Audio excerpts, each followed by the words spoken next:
The voting chamber fell silent as Ambassador David Reed walked to the center platform. Around him, representatives from 847 different worlds watched with mixed expressions of curiosity and contempt. Some had scales, others had fur, and a few existed as clouds of sentient gas contained in specialized suits.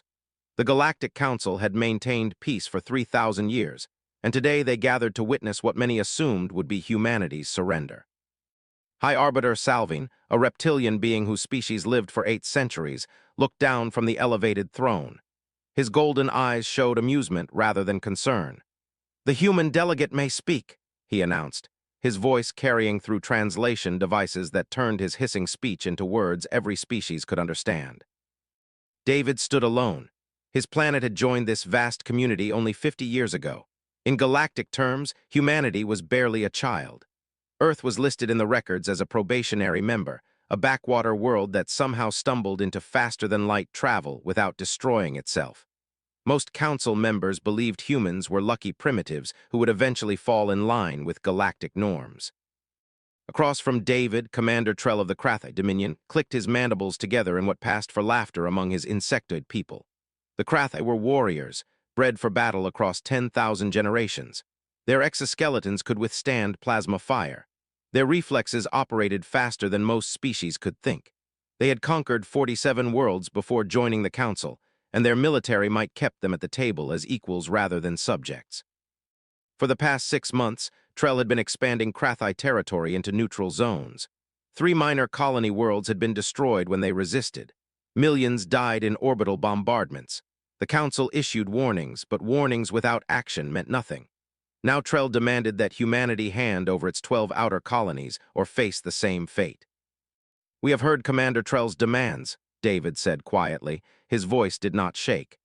"He wants our colonies, he threatens our civilians, he believes humanity will bow to superior force." Murmurs rippled through the chamber. Several delegates nodded. It made sense. Humans had no great fleet. Their technology was adequate but unremarkable. Their soldiers were small, fragile creatures who would break under. Krathi clause. "The answer is no," David continued. "We will not surrender our people, we will not abandon our homes, but we also do not seek war." He turned to face Trell directly. "So I will give you one warning, only one. If you want war with humanity, accept total destruction, not just defeat, not just casualties, complete and utter annihilation of everything you are." The chamber erupted. Delegates clicked, buzzed, roared, and whistled in their various forms of laughter. Several species transmitted messages to their home worlds about the amusing human who thought he could threaten the Krathi Dominion. Even Salvine allowed himself a thin smile. Commander Trell rose to his full height, towering over the human ambassador. "You warn me? Your entire fleet consists of 300 vessels. I command 10,000 warships, each one capable of cracking a planet's crust. Your warning is the buzzing of an insect before my boot crushes it." David did not flinch. "Then you accept." "I accept," Trell roared. "I accept your pathetic challenge. In 30 days, the Krathi fleet will enter your space. In 60 days, Earth itself will be under our control. You will learn what happens to species who forget their place in the natural order." Other delegates cheered. The Krathi were respected for their military prowess. Many species owed them favors. Some had territorial disputes with humanity and welcomed the chance to see the upstart humans put down. War was rare in the Council, but when it happened, it served as entertainment for species that had forgotten what real conflict meant. David bowed slightly. "Thank you for making your intentions clear. The Council has witnessed this exchange." He tapped a device on his wrist. "The warning has been delivered. What happens next is on you, Commander." As David left the chamber, Dr. Anna Kowalski met him in the corridor. She was humanity's xenodiplomat, an expert in alien cultures who had spent decades studying Council species. Her face was pale. "They didn't take you seriously," she whispered. "I know," David replied. "I hoped they would, I really did." "Did you send the signal?" "Yes, Protocol Midnight is active." David looked back at the chamber doors. "We evacuate all non-essential personnel from border systems. Military assets go to full readiness, and we pray that Trell comes to his senses before it's too late." Anna pulled up a data pad showing the Krath. "Fleet movements. They're already mobilizing, 10,000 ships, just like he said. Our defense forces in the outer colonies total 300 vessels. David, the numbers." Numbers don't tell the whole story, David interrupted. He pulled up a different file on his own device. Did you upload the full historical package to the Council archives? I did. Every war, every conflict, every act of violence in human history. But Salvine dismissed it as propaganda. Most delegates never even opened the file. David nodded slowly. Then they'll learn the hard way. Humanity spent 50 years showing the galaxy our best qualities. We traded fairly. We shared technology. We helped settle disputes peacefully. We wanted them to see us as friends. And now they're about to see what we really are when you back us into a corner. David's expression hardened. We evolved on a death world, Anna. We survived ice ages, plagues, and predators that hunted us when we were still using stone tools. We fought wars that killed millions of our own people. We built weapons that could destroy our entire planet, pointed them at each other, and somehow chose not to pull the trigger. They think we're weak because we chose peace, Anna said. Yes, they don't understand that we chose peace because we know exactly what war costs. David looked at the message on his screen, confirming that evacuation ships were already lifting off from the outer colonies. Trell thinks this will be a quick victory. He thinks he's facing a weak species. He has no idea that humans have been fighting and killing since before his species invented fire. In the council chamber, Commander Trell accepted congratulations from Allied delegates. They promised to support the Kratha claim to human territories once the war ended. Some even requested permission to claim salvage rights on human vessels. High Arbiter Salvine watched the celebration with mild interest. In his 800 years, he had seen many small conflicts. The humans would lose, the Kratha would gain territory, and the Council would broker a peace agreement that left everyone relatively satisfied. It was the way things worked in civilized space. None of them noticed the small detail in David's warning. He had not threatened to fight back. He had not promised victory. He had simply stated a fact: if you want war, accept total destruction. The Kratha had accepted. Now the galaxy would learn whether humans made empty threats or terrible promises. Dr. Anna Kowalski sat in the empty archives chamber, surrounded by holographic displays that nobody else bothered to read. The Galactic Council kept detailed records on every member species. When humanity applied for membership 50 years ago, they had submitted thousands of documents about Earth's history, culture, and development. Anna had helped compile that data herself, back when she was a young researcher fresh out of university.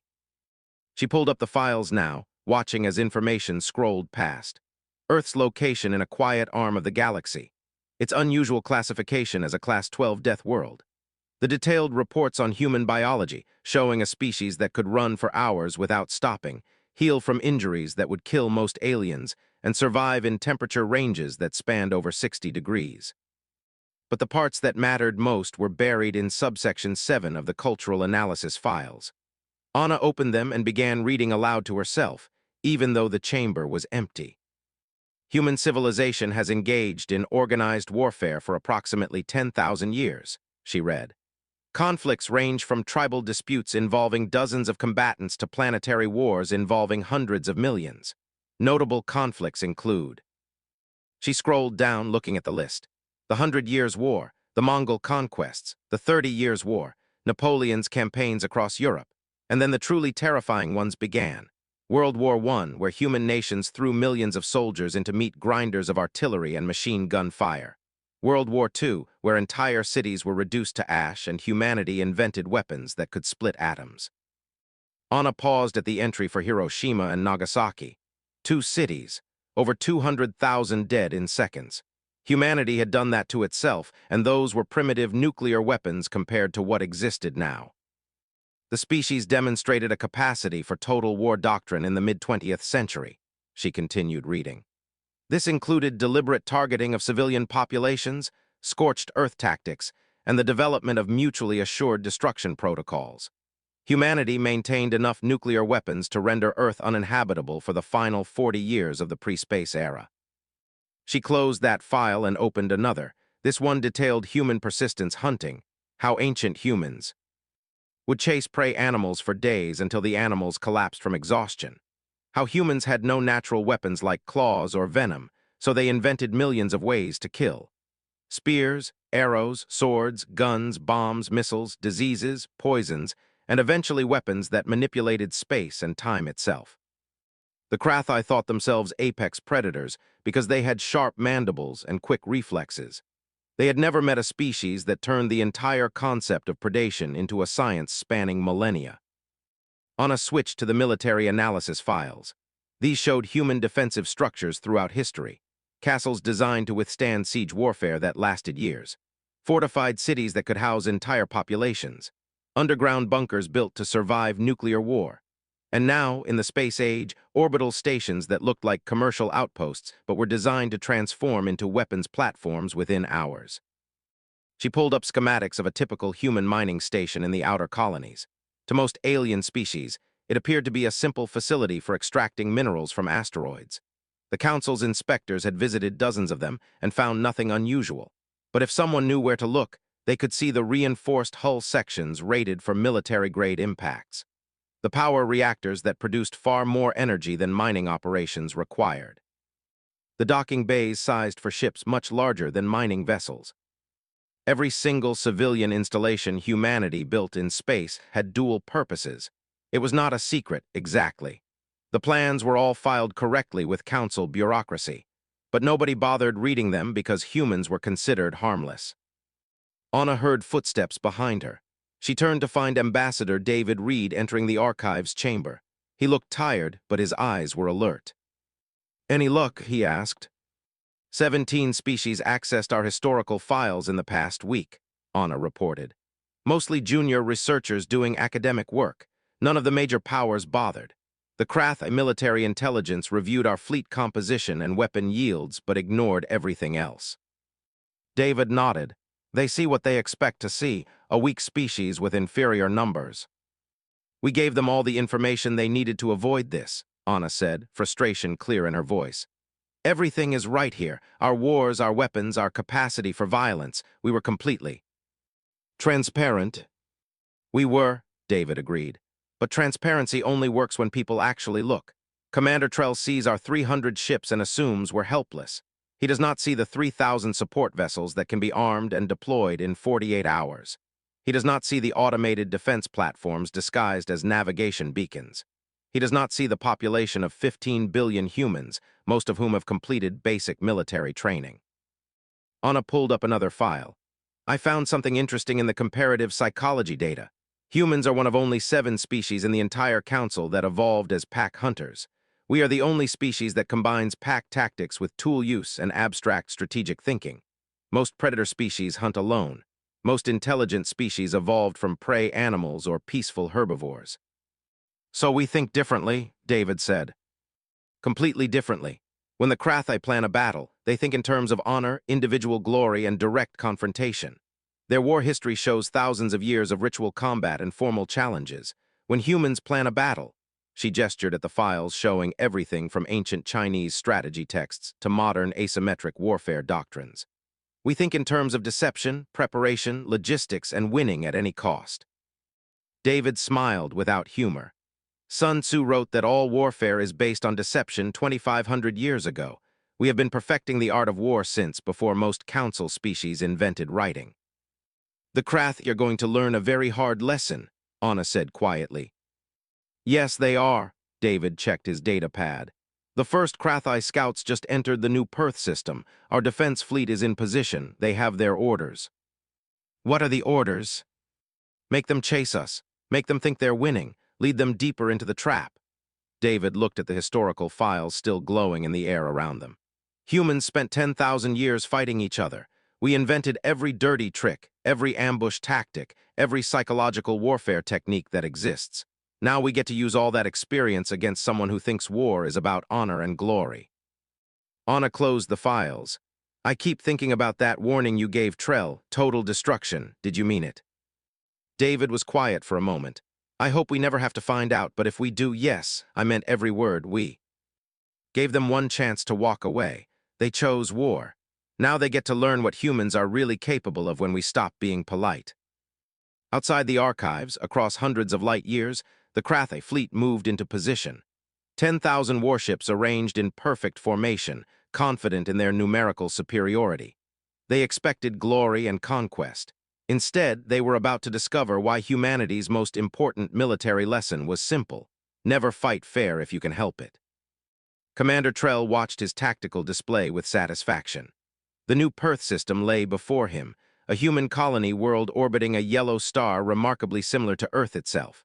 His scouts reported 3 human vessels in orbit, mining stations scattered throughout the asteroid belt, and a population of roughly 2 million on the planet below. His fleet of 10,000 ships held position at the system's edge. Trell had spent 3 days allowing the humans to see his forces, giving them time to understand the hopelessness of resistance. It was proper protocol. A warrior gave his enemy the chance to surrender before the killing began. No surrender came. "Move the first wave forward," Trell ordered. 2,000 ships, destroy the defending vessels and secure the orbital space. Avoid damaging the planet itself. We will need those facilities intact. The HFY warships advanced in perfect formation. Trell had studied human tactics during the journey. They favored group defenses and concentrated firepower. Primitive but predictable. His forces would overwhelm them quickly. The 3 human ships broke orbit as the HFY approached. They fired a few shots, weak plasma bursts that splashed harmlessly against HFY shields, then turned and fled toward the asteroid belt. "They run," Trell's second-in-command chittered. "As expected." "Pursue," Trell commanded. "Destroy them before they can escape." The HFY wave surged forward, eager for the kill. 2,000 warships chasing 3 fleeing humans. It should have been a quick end. But as the HFY entered the asteroid belt, something changed. The mining stations that had appeared dormant suddenly activated. What looked like ore processors revealed themselves as weapon platforms. Thousands of them, hidden among the asteroids, each one bristling with railguns and missile launchers. The trap closed. Explosions rippled through HFY formations as automated defenses opened fire from every direction. The asteroids themselves became weapons, ancient human mining charges detonating and sending massive rocks tumbling into ship hulls. HFY vessels tried to return fire, but their targeting systems struggled with the chaotic environment. Every rock could be a bomb. Every shadow could hide a gun. Trell's mandibles clicked in frustration. Reform, establish defensive positions, and clear the field systematically. But the 3 human ships had not fled. They circled back, moving through the asteroid field like fish through water, their smaller size letting them navigate spaces HFY dreadnoughts could not follow.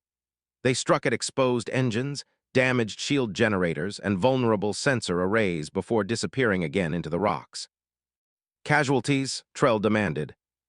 400 ships damaged, 83 destroyed," came the reply. "The defensive platforms are using the asteroids for cover. We cannot get clear shots."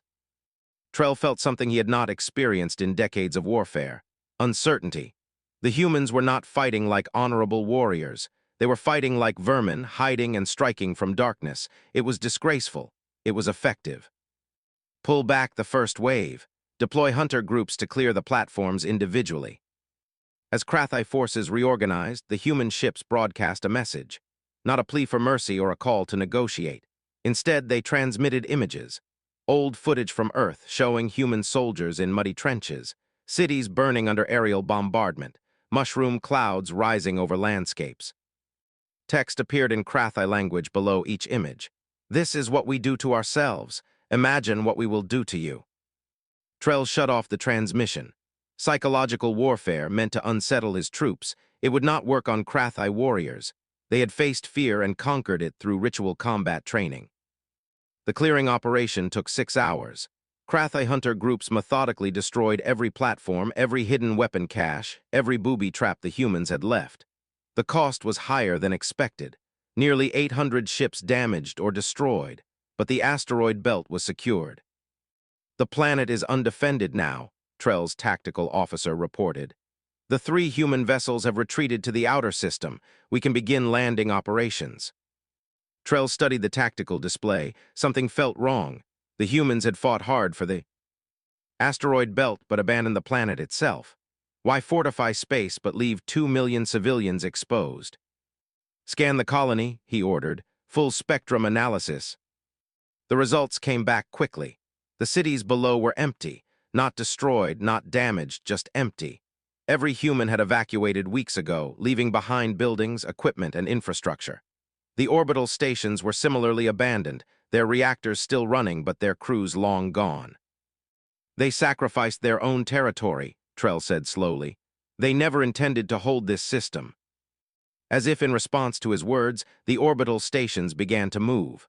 Not under crew control, but automated systems activating according to pre-programmed instructions. They aligned themselves with Krathi ship concentrations and detonated. The explosions were massive, not nuclear but antimatter. Entire stations converted to energy in microseconds, releasing destruction that vaporized everything within 100 kilometers. Krathi ships caught in the blast simply ceased to exist. More than 1,000 vessels destroyed in seconds. Trell stared at the tactical display in disbelief. The humans had turned their own infrastructure into weapons. They had abandoned a colony world, evacuated millions of people, and destroyed years of construction just to inflict casualties on an enemy. "Commander," his communications officer reported, voice shaking. "Message incoming from the human fleet." Ambassador David Reed's face appeared on screen. His expression was calm, almost sad. "Commander Trell, you have now lost approximately 15% of your invasion force. In exchange, you have gained control of an empty star system that we rigged with enough explosives to kill your remaining ships if you stay too long. This is your second warning. Retreat now, or discover what happens when you push further into human territory." Trell cut the transmission. Around him, his officers waited for orders. He could withdraw, accept the losses, and report that humans were more dangerous than anticipated. But his pride, his honor, his entire warrior culture demanded that he respond to this insult with overwhelming force. "Send a message to Krath High Command," he said quietly. "Request an additional 20,000 ships. The humans want total war. We will give it to them." What Commander Trell did not know was that New Perth had been humanity's oldest and least valuable colony. Losing it meant almost nothing strategically. But the Krathi had committed enormous resources to capture one empty system. Across human space, military analysts watched the battle recordings and made notes. The Krathi were strong, but predictable. They valued honor over efficiency. They fought in formations that looked impressive but created vulnerabilities. They did not understand that humans had spent centuries learning how to defeat enemies who outnumbered them. The real war was about to begin, and humanity had already taken the first lesson from their own bloody history. Make the enemy bleed for every inch of ground. The Krathi reinforcements arrived 3 weeks after the disaster at New Perth. Commander Trell now commanded 30,000 warships, the largest military force assembled in Council space for over a century. High Command had been furious about the losses, but they understood what was at stake. If the Krathi backed down from humans, their reputation as the galaxy's premier warriors would be shattered. Trell gathered his fleet commanders in the war room of his flagship. "We advance on 3 fronts simultaneously," he explained, gesturing at the holographic display showing human territory. "They cannot defend everywhere at once. When they concentrate forces to stop one thrust, the others break through." It was sound strategy, classic encirclement tactics that had worked for the Krathi in dozens of previous campaigns. The commanders left to prepare their forces, confidence restored by overwhelming numbers. But in the human colony of New Boston, military planners had anticipated this exact approach. Admiral Laura Hayes stood before her own tactical display, surrounded by officers from every branch of Earth's military forces. "They are thinking like conquerors," she said.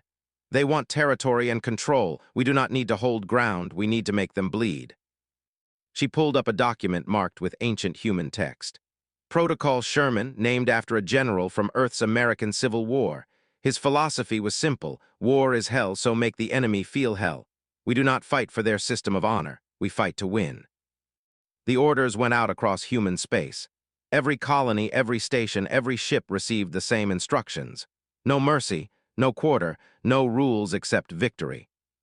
The Krathi first assault hit the industrial world of New Berlin.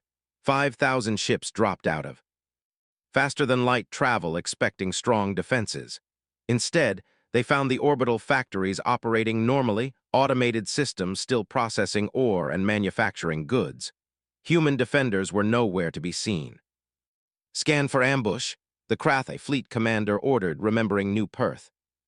The scans came back clean. No hidden weapons, no bombs, no traps, just standard industrial equipment.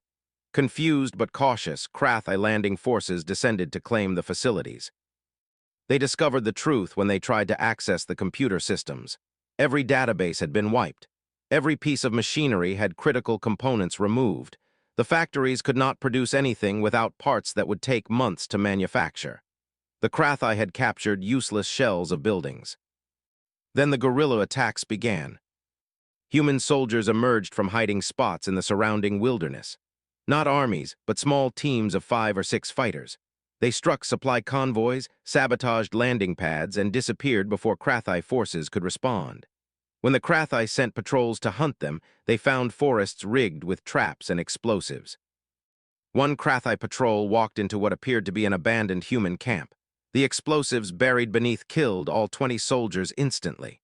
Another patrol followed a heat signature that turned out to be a decoy. While they investigated, human snipers picked them off from positions over a kilometer away. The Krathi had never fought an enemy that refused to stand and face them.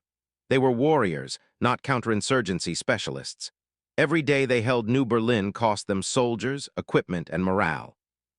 The second Krathi thrust targeted the research colony on New Victoria. This time, they were ready for evacuations and sabotage. They brought their own technicians to restore systems and planned to occupy the territory permanently. What they found instead was biological warfare. The humans had released modified bacteria into the water systems, not deadly to humans, but catastrophic for Krathi biology. Any Krath who drank the water or breathed the air in enclosed spaces became violently ill. The cure existed, but it required medical supplies the Krathi had not thought to bring in sufficient quantities. They poisoned their own planet, a Krathi officer reported in disbelief. Their own civilians lived here. They contaminated the environment rather than let us have it. Commander Trell listened to the reports from both fronts with growing horror. The humans were not fighting like civilized beings. They destroyed what they could not hold. They used tactics that dishonored the very concept of warfare. The third Krathi thrust proceeded toward New Cambridge, expecting similar resistance. Instead, they encountered the human main battle fleet. 800 warships arrayed in defensive positions around the colony world. Finally, a proper battle. The Krathi force of 8,000 ships advanced confidently. They outnumbered the humans 10 to 1. This would be the decisive engagement that broke human resistance. Admiral Hayes commanded the human fleet from her flagship. She watched the Krathi approach in their perfect formations and felt something like pity. They still did not understand who they were fighting. "All ships," she transmitted, "execute Pickett's charge." The human fleet surged forward as if launching a desperate, suicidal assault directly at the Krathi center. The Krathi commanders smiled. The humans had finally lost their discipline. This would be a massacre. Except the human ships were not fleeing or attacking blindly. They were deploying a screen of millions of small objects. Debris, spare parts, even chunks of ice from the system's outer asteroid belt. All of it accelerated to significant fractions of light speed and scattered across the battlefield. The Krathi formation ran straight into this cloud of high-velocity projectiles. Shields designed to stop energy weapons and missiles failed against simple kinetic impacts.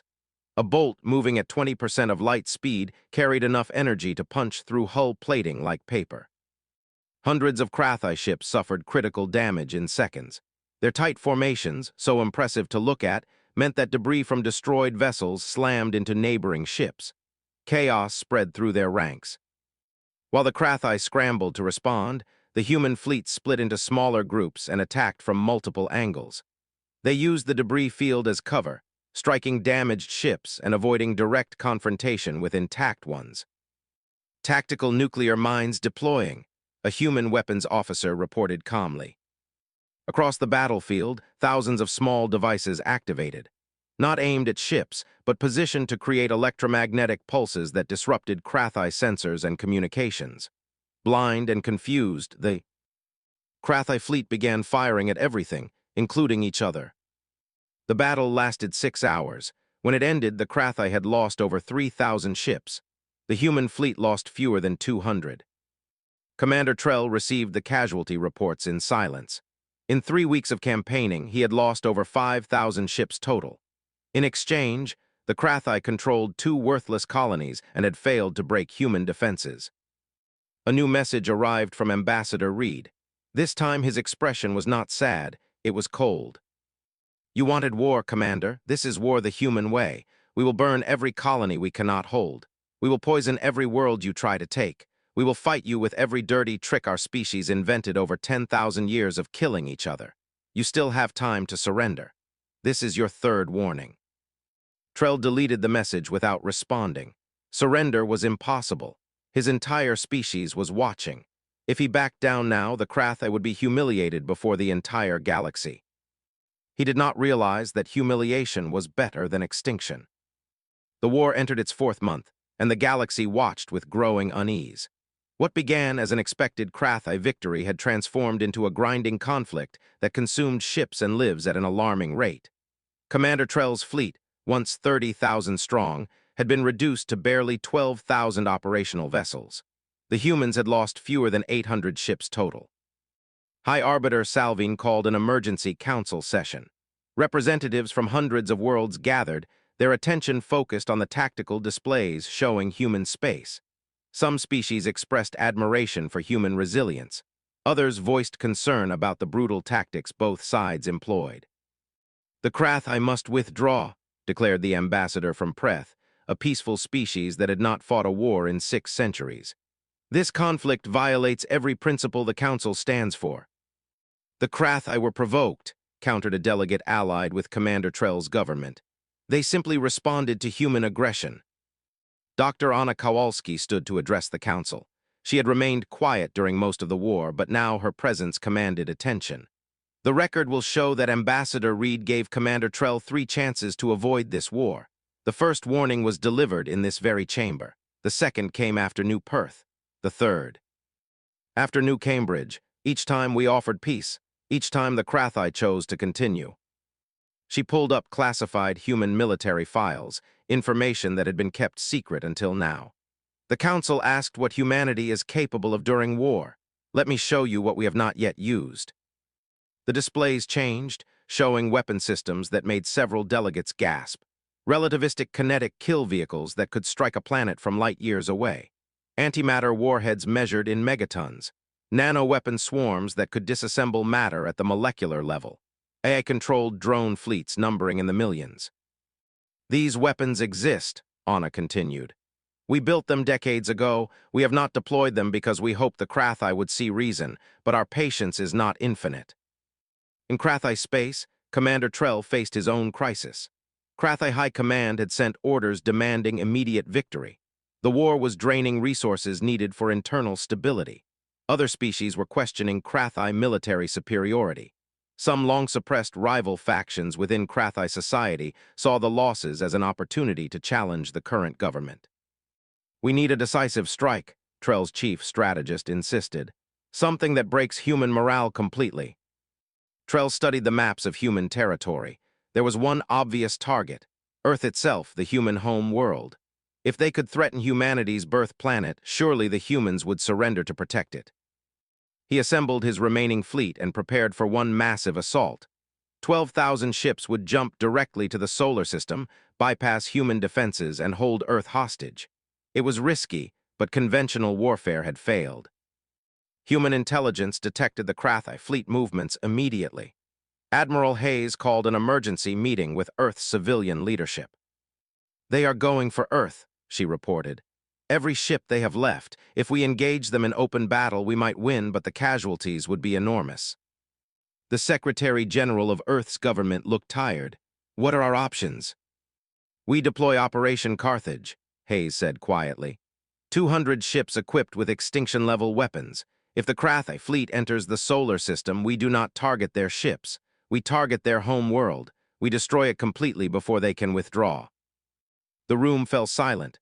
Operation Carthage was named after an ancient city that Rome had destroyed so thoroughly that nothing remained. Applying that logic to an entire planet, to billions of civilians, was almost unthinkable. "Is there any other way?" the Secretary General asked. Hayes shook her head. "We can fight them ship to ship and probably win, but some vessels will get through to Earth. Orbital bombardment would kill millions of our people. The Krathi have to understand that attacking Earth means their entire species ends. It is the only language they seem to understand." Send them one more warning, the Secretary General decided. Make it absolutely clear what will happen. Give them 24 hours to turn back. The message went out on all frequencies. Ambassador Reed delivered it personally via live transmission to Commander Trell's flagship. Commander, your fleet is approaching Earth. I want to be absolutely clear about what happens next. If you enter our home system, we will not fight you there. Instead, 200 human vessels will jump to Krathi Prime. They carry weapons capable of sterilizing your entire planet. Your people, your cities, your history, everything will be gone.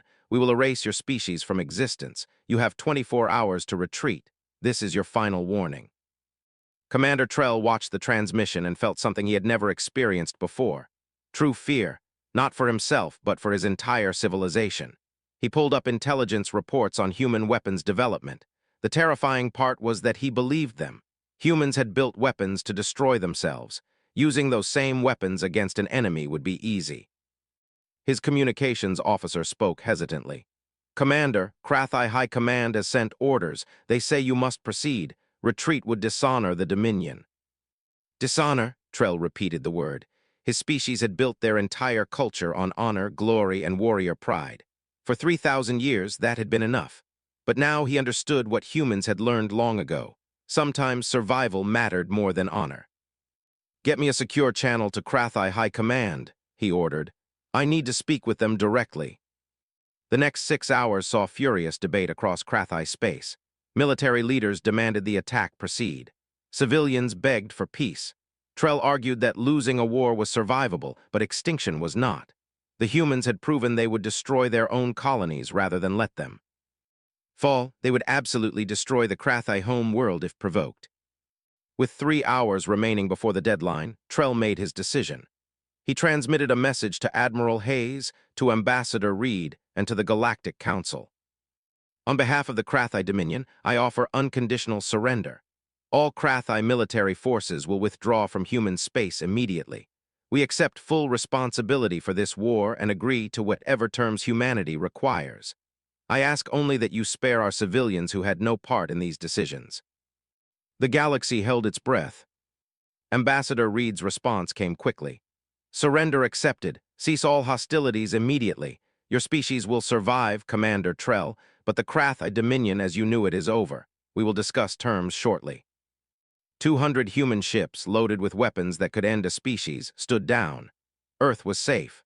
The war had ended not with a final battle, but with the realization that some threats were too terrible to test. 5 years passed since the surrender. The Galactic Council chamber looked the same as it had on the day Commander Trell accepted humanity's challenge, but everything else had changed. The Krathi Dominion no longer existed.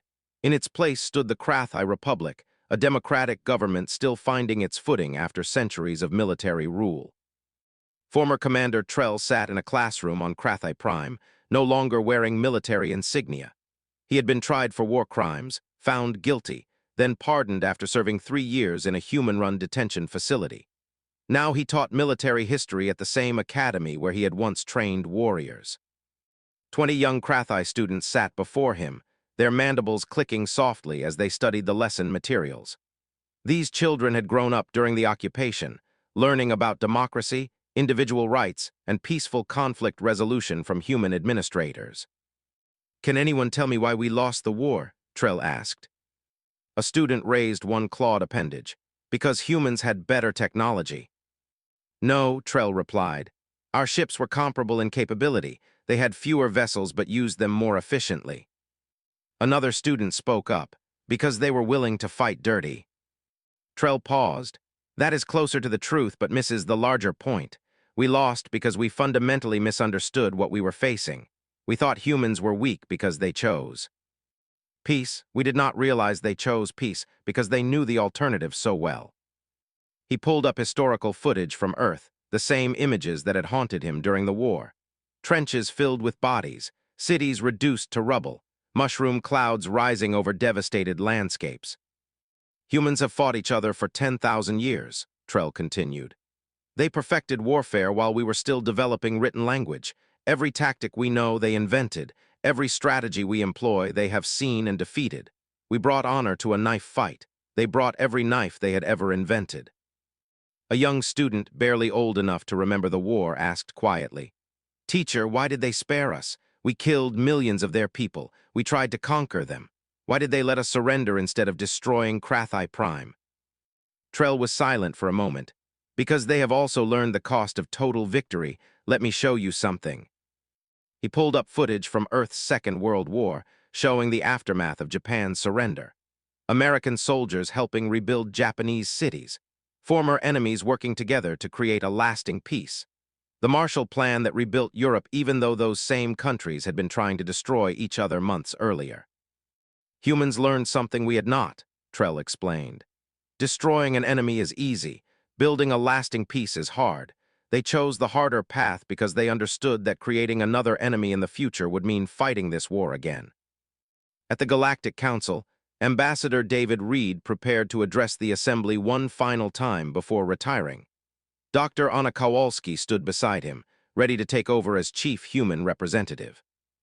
"5 years ago, I stood in this chamber and gave the Krathi one warning," David said to the gathered delegates. "Many of you laughed. Some thought I was bluffing. Others believed humans were arrogant primitives who did not understand galactic realities." He gestured to the rebuilt Krathi delegation, now led by elected officials rather than military commanders. The war that followed killed 4 million beings on both sides. It destroyed dozens of colonies. It nearly ended in the extinction of an entire species. But it also taught the galaxy an important lesson. High Arbiter Salvine, who had watched the war with growing horror, nodded slowly. "That humanity is more dangerous than we believed." "No," David corrected gently. "That any species can be dangerous when you refuse to take them seriously. The lesson is about respect, not fear. We tried diplomacy first. We submitted detailed histories of our capabilities. We gave warnings. We offered peaceful solutions. Only when all else failed did we resort to war." A delegate from Preth, the peaceful species that had called for intervention during the war, spoke up. "But your tactics, Ambassador Reed, the sabotage, the biological weapons, the willingness to destroy your own colonies. These things violate the Council's understanding of civilized warfare." Anna stepped forward. "With respect, that is precisely the problem. You have spent 3,000 years defining civilized warfare based on species that evolved in peaceful environments. Humans evolved on a death world. We developed warfare as a survival mechanism. What you call violations, we call Tuesday." She pulled up comparative data. 70% of Council species evolved from prey animals. They fight defensively. 20% evolved as solitary predators.